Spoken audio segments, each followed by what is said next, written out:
పూర్తి చేయడానికి అవసరమైనటువంటి 12,157 కోట్లను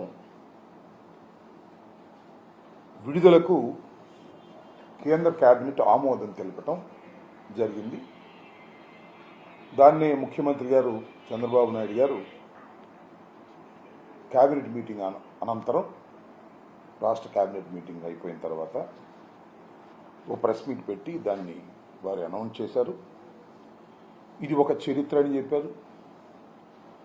దానితో పాటుగా అనేకమైన విషయాలను మళ్ళా వల్లివేసేటటువంటి కార్యక్రమం చేశారు.